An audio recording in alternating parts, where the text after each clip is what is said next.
बाबा शंकर को जो चढ़ाया जाता है और 1000 अश्वमेध यज्ञ का पुण्य फल हम प्राप्त कर लेते। मंदार और शमी ने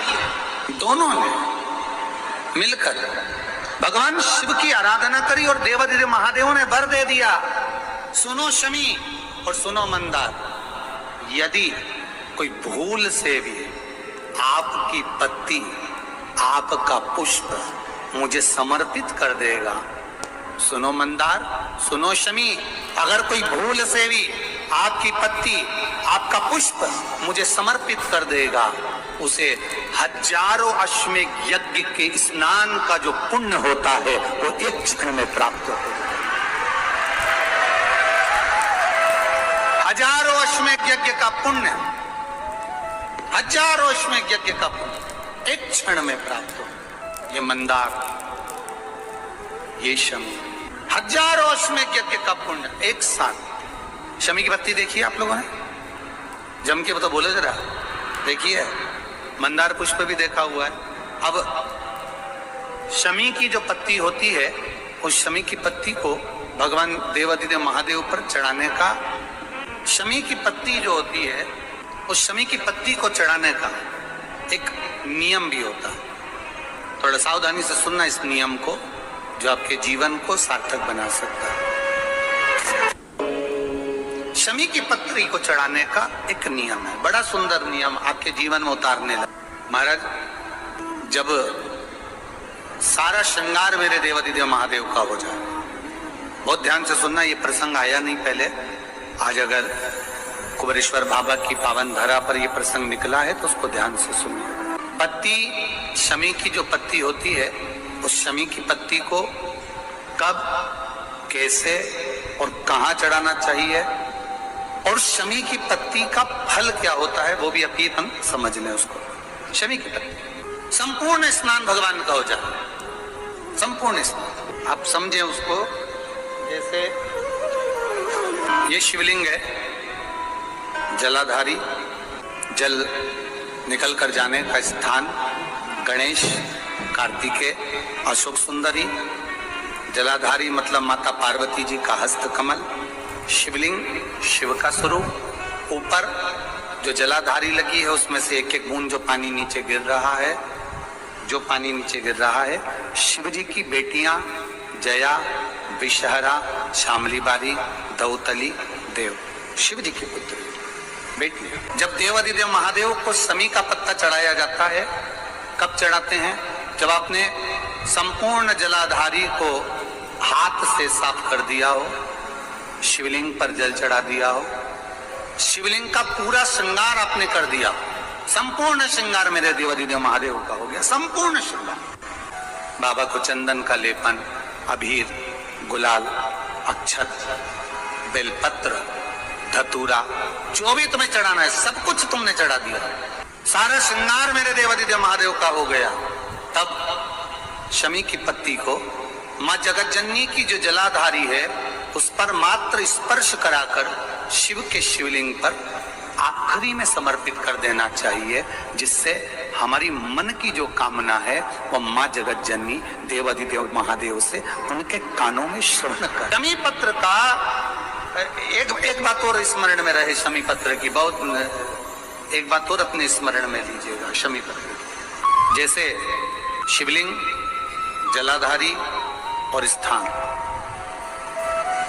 जब बहुत ज्यादा मात्रा में दरिद्रता होती है, बहुत ज्यादा मात्रा में बहुत कष्टमय जीवन, जब तुम्हारी चित्त वृत्ति में आए, जब तुम्हारे मन में आए, धन भी नहीं है, पैसा भी नहीं है, बहुत दरिद्रता का जीवन है, बहुत दुखी जीवन, तब बेलपत्र और शमी पत्र का प्रयोग जरूर करके देखना। प्रैक्टिकल करने में कुछ नहीं जाता, प्रैक्टिकल करने में क्या जाता है, करके देखना। उस समय पर फिर वो कहते हैं ना कि कोई कहने वाला कह दे कि महाराज जी, वो एक महाराज प्रवचन दे रहे थे और प्रवचन में देते देते देते देते किसी ने, महाराज जी प्रवचन दे रहे थे कि मदिरा का पान नहीं करना चाहिए, नहीं पीना चाहिए, गलत है, नाली में पड़ा होता है, व्यसन में पड़ा होता है, ऐसा पान ना करो। एक महाराज का पेचेन वाला खड़ा हो गया, उसने खड़े होकर कह दिया, ओ महाराज तुम इतनी बड़ी बड़ी बात कर रहे हो, तुम्हारा सगा भाई तो पी के नाली में पड़ा, गटर में पड़ा। महाराज जी को क्रोध नहीं आया, समझ थी। महाराज जी ने कहा भैया देख, मैं भी प्रवचन दे रहा हूँ, मेरा भाई भी प्रवचन दे रहा है,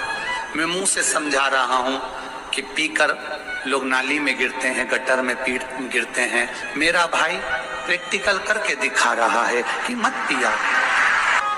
प्रैक्टिकल वाली बात है। शमी पत्र बेलपत्र का एक बार जीवन में प्रैक्टिकल कर देखना, प्रैक्टिकल करना। जैसे आपको कहा कि आपका विश्वास अगर पक्का है, भरोसा अगर दृढ़ है, और शंकर के प्रति अगर आपका विश्वास पक्का है, शंकर कह रहे हैं, माँ उमा से, माँ पार्वती से मेरा महेश कह रहा है, मेरा बाबा भोलेनाथ, मेरा बाबा विश्वनाथ, मेरा त्रिकालदर्शी कैलाशी अविनाशी कह रहा है कि हे पार्वती,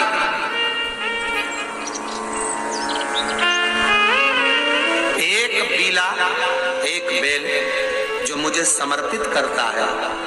और समर्पित करने के बाद उस बेल की महत्वता देखिए, जो बैसाख महीने में बाबा शंकर को जो चढ़ाया जाता है, और 1000 अश्वमेध यज्ञ का पुण्य फल हम प्राप्त कर लेते, मात्र एक फल चढ़ाकर, मात्र एक फल चढ़ाकर। हे पार्वती, संसार का मनुष्य जब मुझे वो बेलपत्र समर्पित कर, वो बेल का फल समर्पित करता है, पार्वती वो फल जो मुझे चढ़ता है, फिर मैं भले नर्मदा के जल से निकला हुआ कंकर शंकर क्यों ना हूं,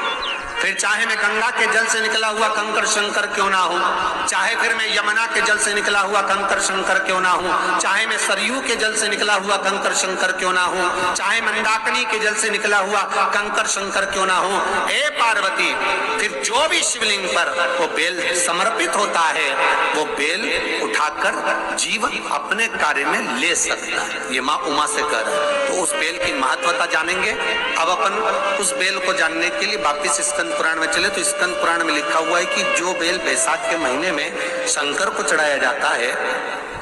वो बेल का फल उठाकर रख लिया जाता है। बैसाख के महीने में उस चढ़े हुए, बाकी के आपको बेल का फल खाना हो तो बात दूसरी, पर चढ़ा हुआ जो बेल का फल है वो पूरा बैसाख नहीं खाना। बैसाख के बाद में अगला जो महीना आए, उस महीने के अंदर उस फल के अंदर का गुर्दा निकालकर उसको सुखा लीजिए, और सुखाकर जिस व्यक्ति को पथरी की बीमारी हो, और जिस व्यक्ति को पेट में बहुत भोजन पचता ही नहीं है, पूरा शरीर पाचन क्रिया बेकार हो गई, उस व्यक्ति को केवल 7 दिन तक शंकर पर चढ़ा हुआ वो बेलपत्र प्रदान कर दीजिए, पथरी भी बाहर और पाचन क्रिया भी ठीक, जिंदगी भर तकलीफ नहीं। उस बैसाख में उस फल की इतनी महत्वता बाबा भोलेनाथ स्कंद पुराण, लिंग पुराण, नर्मदा पुराण, पद्म पुराण के अंतर्गत, शिव महापुराण के अंतर्गत वर्णन कर, उसकी महत्वता है। तो बेल का फल साधारण नहीं हो सकता। अब मंदार का जो पुष्प होता है, आंकड़े का जो फूल होता है, एक सफेद कलर का भी होता है और एक गुलाबी कलर का भी होता है। देखा है आप लोगों ने? बोलो, जम के बोलो, देखा है ना? गुलाबी कलर का जो पुष्प होता है, वो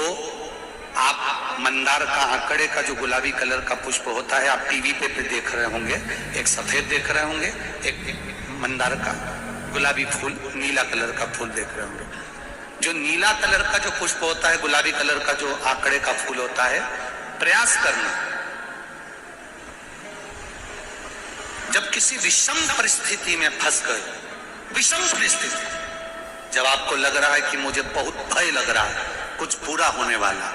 आपको लग रहा है आज मेरी उल्टी आंख बहुत फड़क रही है, कुछ गड़बड़ होने वाला, आपको लग रहा है मेरी सीधी आंख फड़क रही, कुछ गड़बड़ होने वाला, तब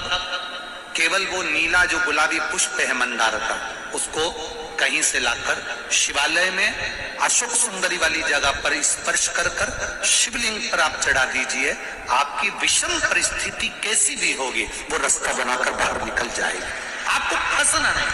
परेशान नहीं। मंदार आप सफेद आंकड़े का पुष्प भी भगवान शिव को समर्पित होकर